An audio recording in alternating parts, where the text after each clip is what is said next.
Hello friends, आप देख रहे हैं आपका चैनल शेयर बाज़ार विद आयुष। और दोस्तों बात करेंगे इस वीडियो में आईआरएफसी के बारे में, आईआरएफसी के ओएफएस के बारे में, जो दोस्तों आज हम पहला दिन देख रहे थे। किस तरीके का दोस्तों ओएफएस में सब्सक्रिप्शन आया है, इम्पैक्ट किस तरीके का देखने को मिल रहा है। जो शेयर दोस्तों आज 52 हफ्तों के लोज पर गया है, क्या कोई रिकवरी आ सकती है, रिटेल कब लगा सकते हैं, सब कुछ दोस्तों इस वीडियो में समझेंगे। लेकिन उससे पहले, वीडियो शुरू करने से पहले एक छोटी सी अनाउंसमेंट करना चाहूँगा।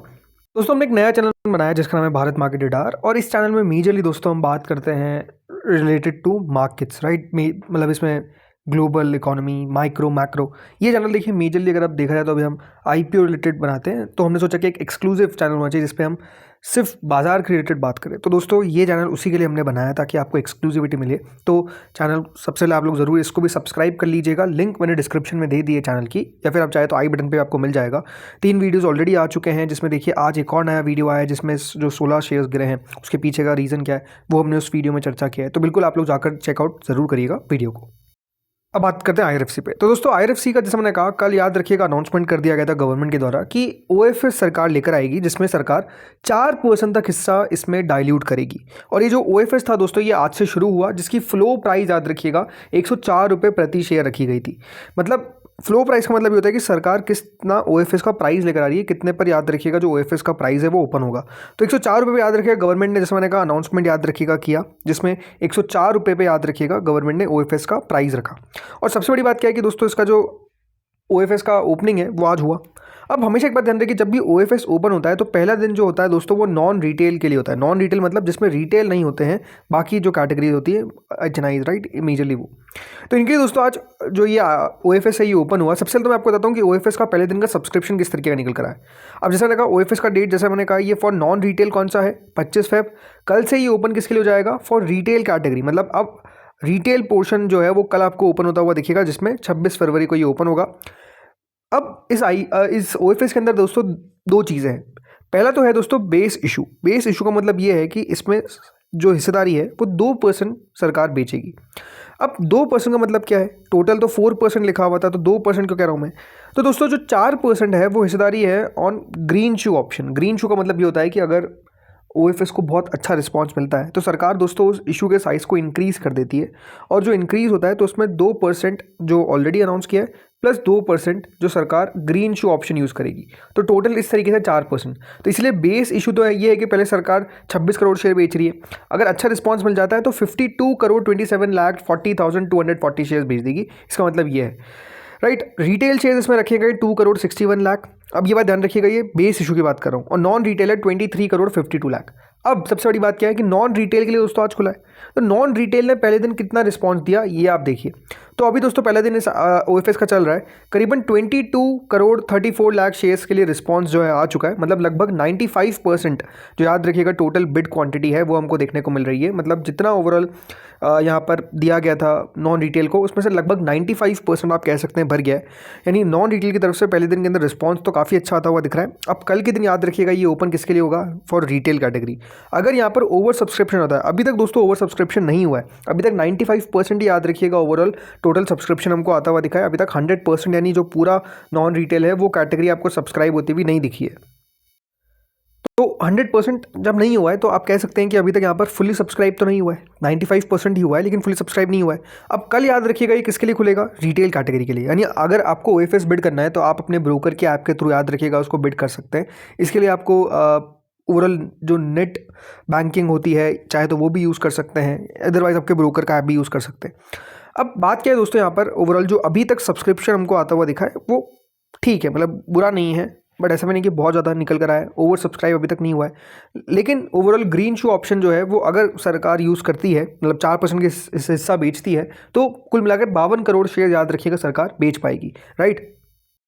इस ओएफएस से दोस्तों सरकार लगभग 5,436 करोड़ रुपए याद रखिएगा आपको रेस करती हुई दिख जाएगी। मतलब सरकार को 5,436 करोड़ रुपीज़ याद रखिएगा मिलेगा अगर 4% हिस्सा बेचती है। अब इंपॉर्टेंट बात क्या है, इंपॉर्टेंट बात दोस्तों ये है कि अभी भी ये बात ध्यान रखिए गवर्नमेंट की हिस्सेदारी कितनी है, 86% याद रखिए सरकार की हिस्सेदारी है। 4% हम मान के चलते हैं कि देखिए जो गवर्नमेंट है वो इस OFS के थ्रू अपने हिस्सा कम कर लेगी। तो कितना हो जाएगा 82.36%। अब इस बात का ध्यान रखिए 75% सरकार हिस्सा रख सकती है। अभी भी याद रखिए 75% से भी ऊपर है, कितना हो जाएगा, लगभग 82% रहेगा। मतलब इस बात को आप मान के चलिए कि आने वाले समय में भी आपको IRFC का जो OFS है वो आता हुआ दिखेगा। बिकॉज सरकार को एट दी एंड 75% तक तो अपनी हिस्सेदारी लेकर आनी है, उसके नीचे भी अगर लेके जाए तो उसमें कोई रोकने वाली बात नहीं है, बट हाँ वो किया जाएगा। ये देखना दोस्तों अब होगा इंटरेस्टिंग कि इस OFS में पार्टिसिपेशन किन किन का देखने को मिलता है। हमेशा एक बात ध्यान रखिए, OFS नेगेटिव पॉजिटिव दोनों होता है। अगर अच्छे निवेशक आ गए तो ऑब्वियस बात है पॉजिटिव है, और नहीं आए तो वो नेगेटिव बात हो गई। अब स्टॉक की अगर बात करते तो अपने आप में बहुत खराब परफॉर्म कर रहा है।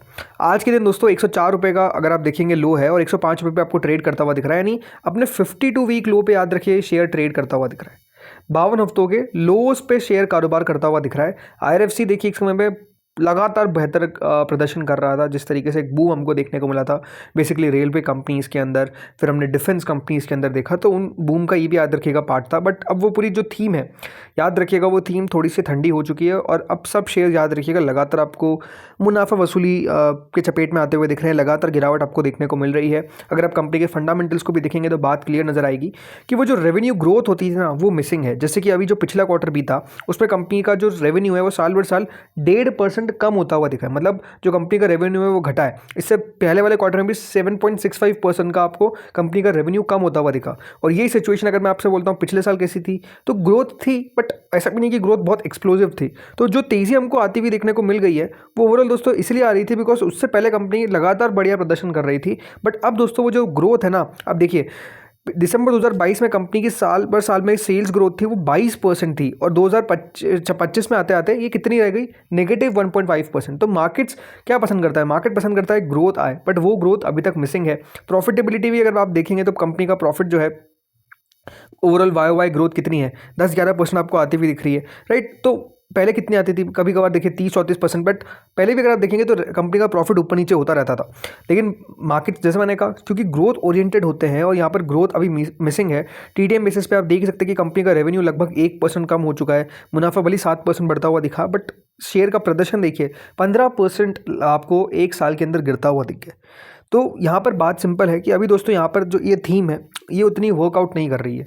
तो अगर कोई सोचता है कि मैं ले लेता हूँ, मैं पार्टिसिपेट कर लेता हूँ तो होगा क्या, बट अगेन बात वही है कि अभी ये थीम थोड़ा सा दोस्तों पीछे है। हो सकता है कि एक रिकवरी हमको आती हुई नज़र आए, बट वो तब आएगी जब लगातार दोस्तों यहाँ पर आप कह सकते हैं कंपनी को या तो बिजनेस अच्छा हो। सिंपली बात है कि देखिए जो कंपनी के फंडामेंटल्स है, फाइनेंशियल्स है, उस पर फोकस करिए। वो जब तक सुधरेंगे नहीं तब तक शेयर नहीं सुधरेगा, राइट। ये बात क्लियर ध्यान रखिए।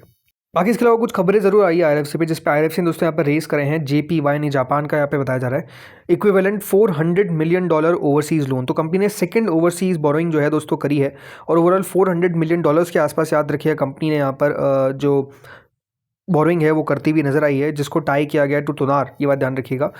खबर कंपनी ने बताई है कि दोस्तों यहाँ पर एक्सटर्नल कमर्शियल बोरोइंग कंपनी के द्वारा की गई जो JPY के इक्विवेलेंट में है $400 मिलियन की, और ये कंपनी का सेकंड ओवरसीज़ बोरोइंग है इन FY 26।